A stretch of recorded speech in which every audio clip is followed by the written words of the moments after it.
All right. Welcome back to another episode of Growing Up in the Wilds of Suburbia. I'm your host, Sir Chad Everett Broshears. Today's episode is on Not Everyone Will Support You. Actually, and there's a lot of reasons why people won't support you in your goals.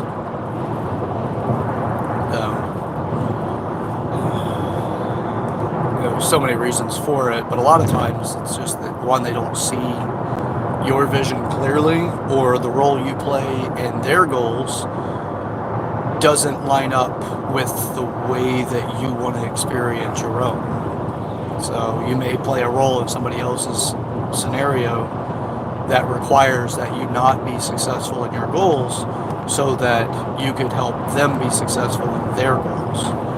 You think about, like, far extreme on that is take somebody who is that scores high on the narcissistic chart or scale. That would be somebody that would be, a psychologist would put them on classify them as a narcissist. That individual, they're so self-centered and so self-directed that they'll have people that they need to have within their control. And that control is part of their outlook, their goals, and which is against whatever that person's trying to accomplish themselves, like gaslighting, things like that. Now, that's a far extreme. Those people are out there. Everybody has differing degrees on the psychology scales that put them into categories. But not to digress too far into that, as much as just to be aware that there are reasons why people don't want you to be successful, even when they're incredibly close to you. They're exemplars. Since parents don't want their children to be successful, success means that the child has outgrown the parents in some facet. It feels, makes the parent feel threatened. I find this a lot with overprotective mothers, but it's not exclusive to it, but it's common. But there's just a lot of reasons why people don't want to see you successful. Sometimes just simply they don't see your goal. They don't know what it is. They have no idea really what you want to accomplish. So with that, you could also remind them of their own failures. That's very common as well, where they don't take action at seeing you be successful stings. So there's many reasons for it. The thing is that obviously, having support in the process of accomplishing your goals is wonderful, because support brings mentorship, it brings companionship, it brings, opportunities for resource sharing of all types. There's a lot of things that come with having somebody be involved with your process towards your goals. But on the other side of things, you constantly reminding them of your failure, or their failures, is painful. They may relish in your failures as well. Failure is by no means the end. It's a lesson. It's like, it's just how you develop yourself. So I absolutely enjoy failing. I fail all the time. I look for opportunities to fail so that I get better. I don't look just to sabotage myself. I'm looking for, what is it that I don't know, or what is it that I've done that wasn't successful that'll help me become more successful. Ironing out the wrinkles, that's what I'm constantly looking for. Just to make it so that you're that much more potent. That's my goal. But I also like to connect with people. And when I connect with people and they share their process, I can learn through them as well. If you can create an intimate connection with somebody, you have the ability to learn far more about things, because with the intimacy of it, it's not just a story, it's a story you feel. It's where you feel like you're involved in it. So as you're talking to somebody and they're sharing with you about some of the attempts that they've made, you're going to want to know specific details that make it more real to you when you're intimately connected with the person. It's all part of the same thing. Versus, oh, okay, that's a story. Oh, that's neat. Where you don't have emotional sensations with the story, that's not going to have a deep, intimate connection. Uh, Now, if that's something that you want, you have to know yourself better in order to connect with others. The more you know yourself, the better off you are, because that means that you can connect with other people at such a level that they can connect with you, not just you connect with them. It's an intimacy thing. It's profound what it does, because it creates such a depth of awareness to another person, which reflects back to a depth of awareness to yourself. This is the the preference that I have for every connection that I make. I want an intimate connection with people because I want to know. I want to be able to develop. I want to be able to experience. I That's my major goal in life, is to connect with people. It's why I do this series. Why I do this channel specifically. It's I don't do this because I'm coming from the high and mighty, I'm right about everything. I do this because I care and I want to be able to connect with people, and I want to be able to offer something to the world. I don't get paid for this. I don't have a monetary stream that goes through here yet. Uh, I do this because I want to give back, and I want to be able to give something, as the world is full of people struggling and challenged. It's incredibly worth my time to do this. Driving along in my mobile studio, and I'm talking to my phone. There's something beyond that for me. It's way too many people struggle. As I mentioned in the previous videos, actually the last video, about anxiety, and I know of multiple people that are under treatment for anxiety.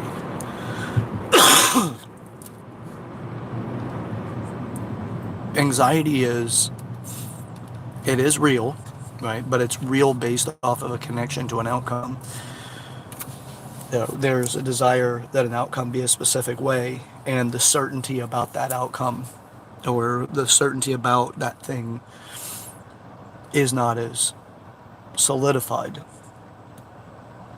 So there's questions about how well you can accomplish something. And that nervousness that comes from that is the anxiety. Now, you can have anxiety for so long that you can't find the root, like how you're connected or you're attached to something. That's easy. You just have it for a long enough period of time, which the people that I'm talking about, that's the world that they were brought up in. I've lived with anxiety my entire life as well, because of, one, I would say part of it's my birth order, the way that my parents, raised me, the way my society interacted with me after, from the family unit into school and then beyond. There's a lot of reasons why I had anxiety, but I myself, again, as I mentioned in a previous video, I didn't have my parents were not the ones that were going to take me to therapy. For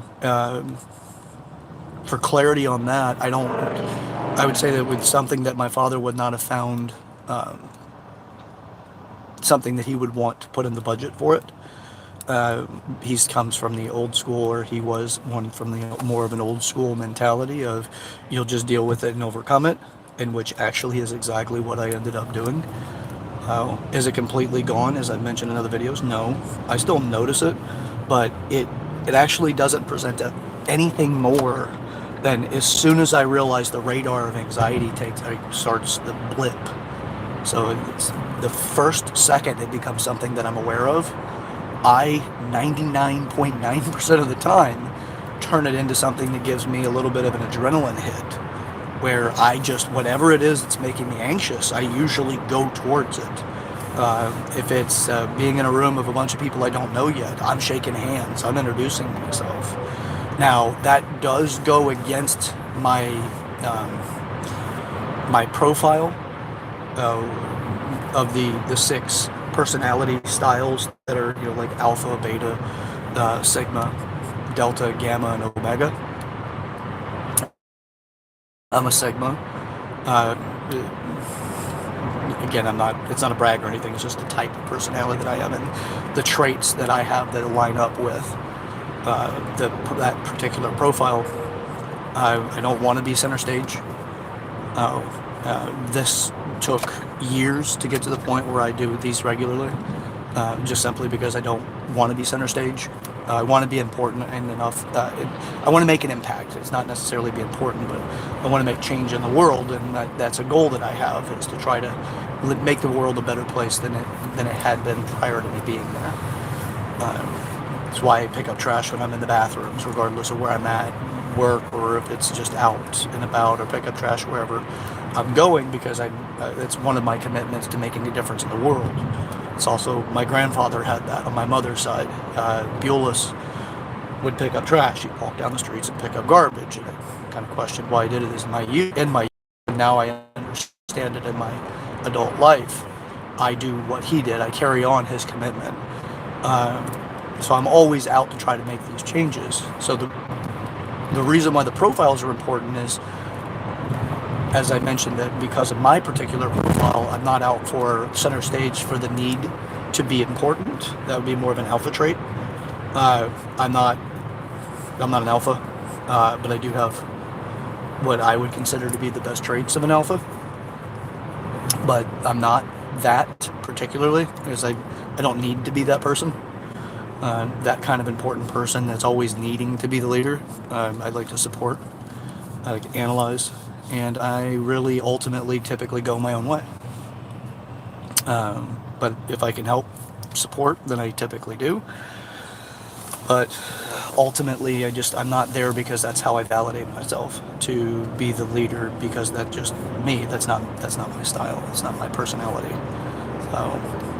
But the importance of this is, it's how you understand how to interact with other people, because that brings more intimacy with those people, because you know how, instead of having the golden rule, which is treat others as they'd like to be treated, or the platinum rule, which is to treat others like you like to be treated.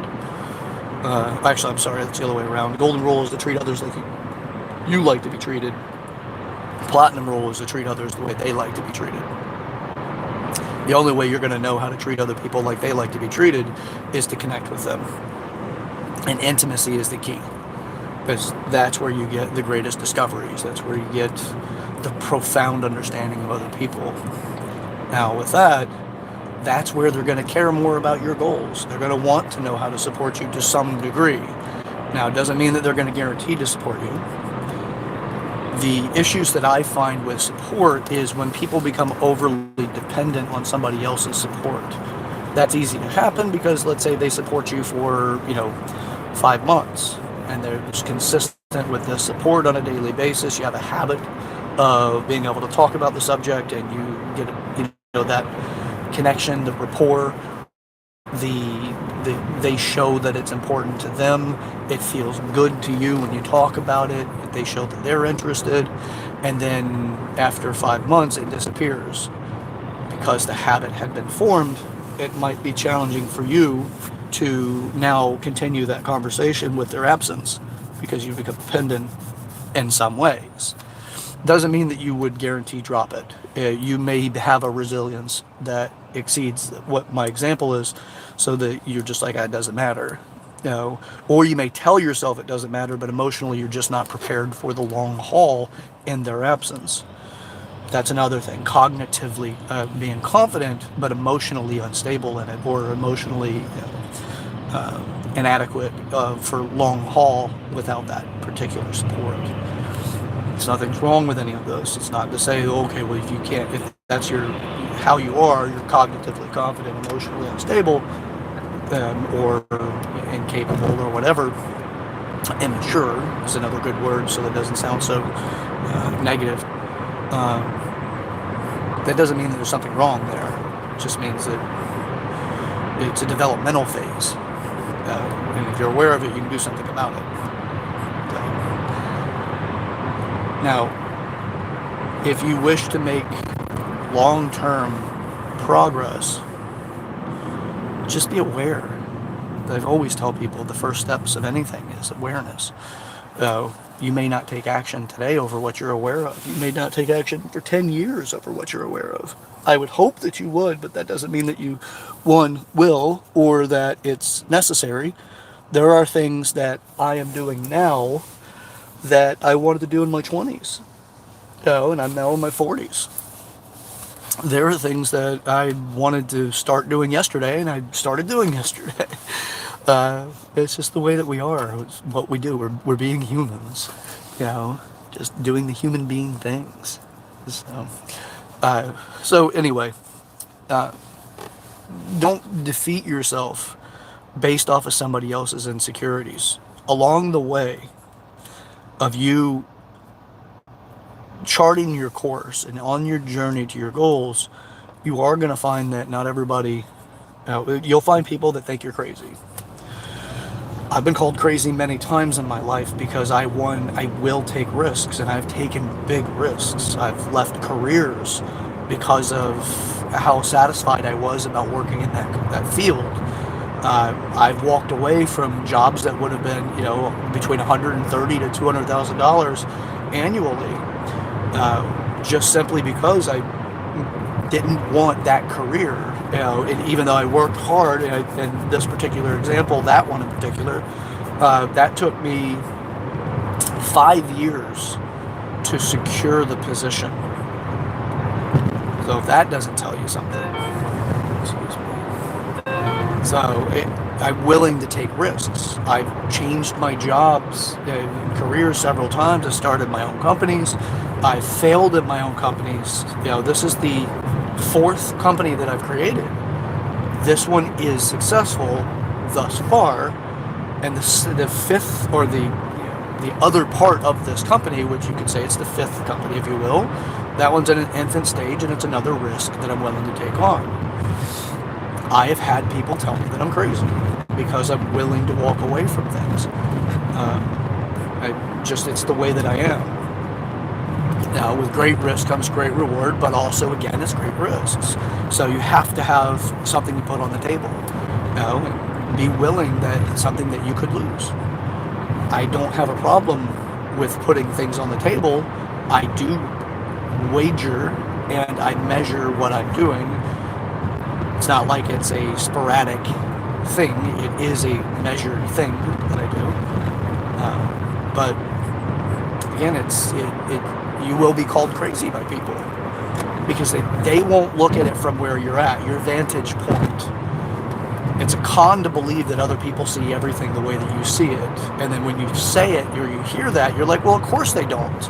But if you look at the way people behave when they use things like common sense and other measurements of other people's perspectives, because common sense is a measurement on somebody else's perspective based off of what people believe commonly to be rational,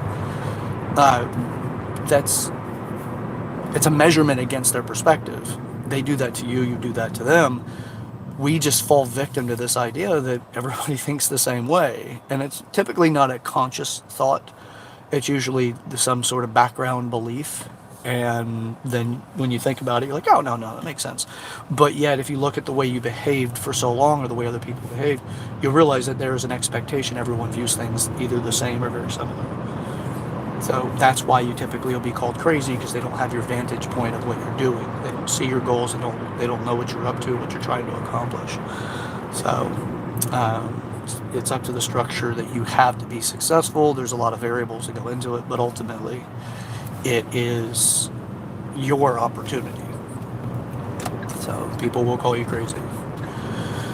Nothing wrong with that. And you might be crazy at the moment, but what you learn from what you're trying on now can build into the success model of something else you'll try to do later on. That's happened with me many, many times. So, all right. Keep that in mind. Your life is worth living. And it's worth living more than just like, suicide prevention. It's worth living for the opportunities to enrich the way you experience life. That's worth living. So, all right. Well, with that, I'm at my destination. So, follow me on my journey, my ridiculous journey, if you will. And it's only ridiculous in the sense of being cheeky, but I'm doing a physical challenge now that by the end of April, so I have just under 4 months to get down to 4% body fat and to add some inches throughout. So overall measurements, strength gains, and size. So this is something I'm working on. I'll be declaring a lot of those things today, not just the 4% body fat, but what particular gains I'm looking for. So the physical challenges, the singing lessons, and the other things that I've mentioned in other videos. Obviously, those things are starting as well very soon. So it's just a process to transform into the next phase of my Phoenix. So.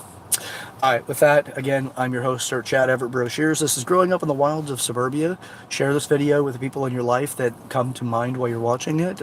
It can be a great icebreaker to start the conversation with them so that you two can, and you or them, or the bigger group, however it is that those people are in your mind, you can talk about all kinds of things that this video helps break the ice on. If you haven't already, subscribe to the channel, like the video, and do, like I said, share if you're inspired to do so. Leave a comment if you have comments, and I will see you on the next video. This is a sticky situation at times, but it's your life. It's worth doing. So get up to something and get up to it with me. I'll catch you on the next one.